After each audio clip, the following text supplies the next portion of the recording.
Bismillahirrahmanirrahim. Assalamualaikum warahmatullahi wabarakatuh. Saya memperkenalkan diri. Saya Dr. Mahathir Akbar, SPD MPD, delegasi dari Institut Agama Islam Tihama, kelas 2. Pada video pembelajaran kali ini, kita akan membahas materi yakni terkait dengan strategi pembiasaan nilai-nilai akhlak tasawuf dalam kehidupan sosial dan masyarakat multikultural. Di era masyarakat yang semakin majmuk, tentunya keberagaman agama, suku, budaya, bahasa, maupun pandangan merupakan sebuah keniscayaan. Oleh karena itu, tentunya diperlukan akhlak yang mampu menjaga persatuan, memperkuat toleransi, serta membangun kehidupan sosial yang harmonis. Mari kita sama-sama pelajari bagaimana nilai-nilai akhlak tasawuf dapat diterapkan dalam kehidupan sehari-hari.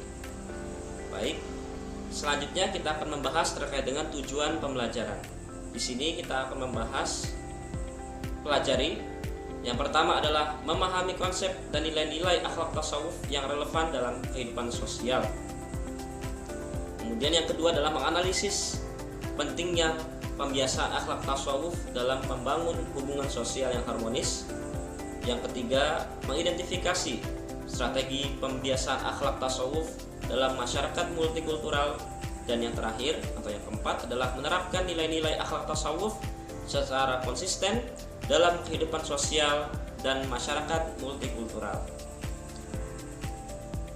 Oke, baik, selanjutnya kita akan menjelaskan terkait dengan pengertian akhlak tasawuf itu sendiri dalam kehidupan sosial.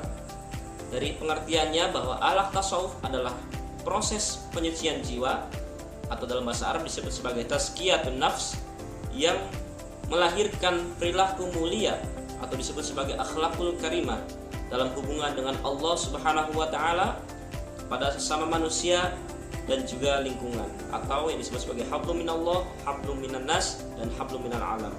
Dalam kehidupan sosial, akhlak tasawuf menjadi landasan untuk membangun masyarakat yang damai, yang harmonis, yang adil, dan juga saling menghormati di tengah keberagaman.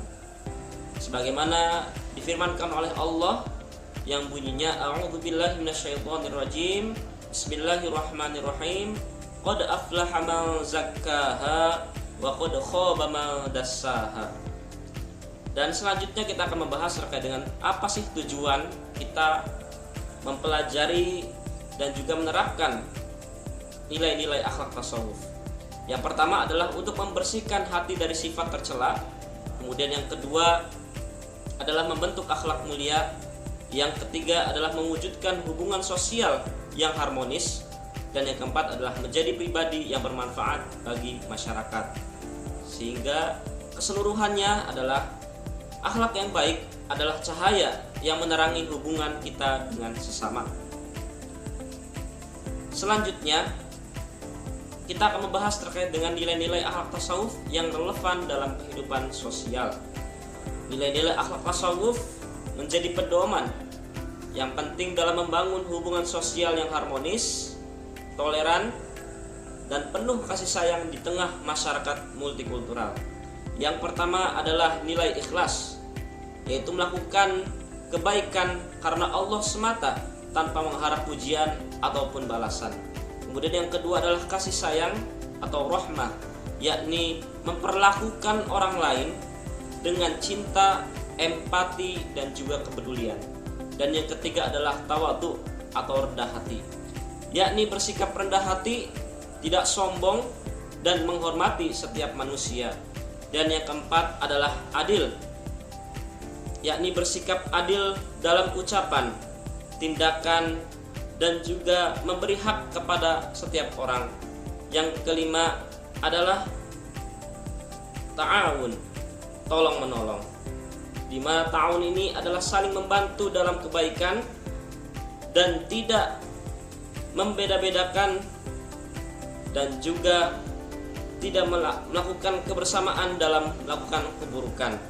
Dan yang terakhir yang keenam adalah tasamuh atau toleransi, yakni menghargai perbedaan dan hidup berdampingan.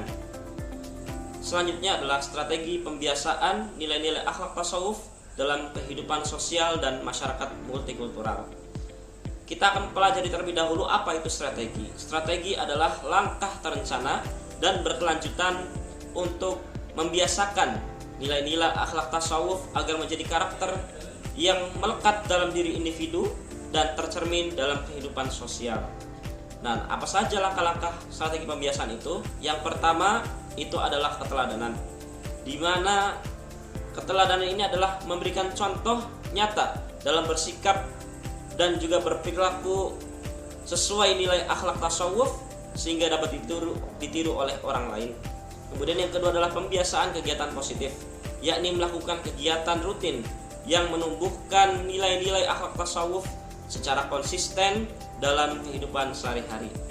Yang ketiga adalah penguatan lingkungan, di mana di sini ia menciptakan lingkungan sosial yang mendukung, saling mengingatkan dan menumbuhkan suasana saling menghargai. Dan yang keempat adalah pendidikan dan pembinaan, yakni memberikan pemahaman dan juga diskusi tentang nilai akhlak tasawuf agar menjadi kesadaran diri. Selanjutnya yang kelima adalah kolaborasi dan partisipasi. Kita bekerja sama dalam kegiatan sosial yang lintas budaya, lintas agama dan kelompok untuk menumbuhkan persaudaraan dan juga kebersamaan. Dan yang terakhir adalah evaluasi dan refleksi, di mana kita melakukan evaluasi diri secara berkala untuk memperbaiki sikap dan juga meningkatkan kualitas akhlak dalam kehidupan sosial. Nah, yang berikutnya, bagaimana cara kita menerapkan akhlak tasawuf dalam masyarakat multikultural? Masyarakat multikultural ini tentunya terdiri dari berbagai suku, agama, budaya, dan bahasa. Akhlak tasawuf menjadi kunci agar perbedaan tidak menimbulkan perpecahan, tetapi menjadi kekuatan untuk hidup berdampingan secara damai dan harmonis. Di sini ada 5 penerapan dalam kehidupan sosial. Yang pertama adalah menghargai perbedaan. Apa itu menghargai perbedaan? Menghargai perbedaan di sini memandang perbedaan sebagai rahmat dari Allah dan saling menghormati keyakinan, budaya, dan pendapat orang lain. Selanjutnya yang kedua adalah mengedepankan persaudaraan kemanusiaan, menempatkan sesama manusia sebagai saudara tanpa membedakan latar belakang dan menumbuhkan sikap saling tolong-menolong. Kemudian yang ketiga adalah komunikasi yang santun dan bijak, yakni berbicara dengan lemah lembut, mendengarkan dengan baik, dan menghindari ucapan yang dapat menyinggung perasaan orang lain. Selanjutnya yang keempat adalah menjaga kesetaraan dan keadilan, bersikap adil kepada siapapun, tidak diskriminatif, dan memberi hak kepada setiap orang sesuai dengan porsinya masing-masing. Dan yang kelima adalah peduli dan juga berkontribusi, di mana kita berperan aktif dalam kehidupan atau kegiatan sosial, menjaga lingkungan, dan memberi manfaat nyata bagi masyarakat sekitar. Jadi pesan pentingnya bahwa akhlak tasawuf ini mengajarkan kita untuk melihat setiap manusia sebagai makhluk Allah yang mulia dengan hati yang bersih dan sikap yang baik. Perbedaan akan menjadi kekuatan untuk membangun masyarakat yang damai dan juga berperadaban. Yang berikutnya, kita akan membahas terkait dengan bagaimana kita caranya membangun harmoni sosial berbasis akhlak tasawuf. Di sini kita akan menjelaskan terkait dengan pilar harmoni sosial berbasis akhlak tasawuf. Yang pertama adalah membersihkan hati dengan cara menjauhi sifat iri, dengki, dan sombong agar hati menjadi lapang untuk menerima dan menghargai orang lain. Kemudian yang kedua adalah menumbuhkan empati, di mana ia menyadari bahwa setiap orang itu memiliki perjuangan dan kebutuhan yang berbeda. Selanjutnya yang ketiga adalah mengutamakan kebersamaan. Kita mendahulukan kebaikan bersama di atas kepentingan pribadi ataupun kelompok. Dan yang keempat adalah menegakkan keadilan dan juga kejujuran. Maksudnya adalah kita bersikap jujur, tidak memihak, dan memberikan hak kepada setiap orang secara adil. Dan yang terakhir, yang kelima adalah memaafkan dan melupakan kesalahan. Walaupun memang itu sulit, tetapi kita tidak boleh menyimpan dendam. Kita harus mudah memaafkan dan membuka lembaran baru dalam hubungan sosial. Dan cara menerapkannya adalah pertama dengan berkomunikasi dengan sopan, kemudian menghargai perbedaan pendapat, selanjutnya adalah saling menolong dan bekerja sama, kemudian menjalin silaturahmi dan memperkuat persaudaraan, dan yang terakhir adalah berdoa dan berusaha mendoakan kebaikan untuk orang lain. Yang berikutnya, kita akan merefleksi diri dan juga menyimpulkan pertemuan kali ini. Ada beberapa pertanyaan yang mungkin menjadi refleksi bagi diri kita. Yang pertama adalah, apakah saya sudah menerapkan nilai-nilai akhlak tasawuf dalam berinteraksi dengan orang lain? Mari kita pertanyakan itu dalam diri kita sendiri. Kemudian, sikap dan perilaku apa yang masih perlu saya perbaiki agar menjadi pribadi yang lebih baik dalam kehidupan sosial? Apa kontribusi kecil yang bisa saya lakukan hari ini untuk membawa kebaikan bagi lingkungan sekitar? Dan yang terakhir adalah bagaimana saya bisa menjaga konsistensi untuk terus berakhlak mulia meskipun dalam situasi yang tidak mudah. Dari keseluruhan itu kita bisa simpulkan bahwa akhlak tasawuf adalah proses penyucian jiwa yang melahirkan perilaku mulia dalam hubungan dengan Allah, sesama manusia, dan juga lingkungan. Nilai-nilai seperti ikhlas, kasih sayang, tawadhu, adil, ta'awun, dan tasamuh menjadi pedoman penting dalam kehidupan sosial.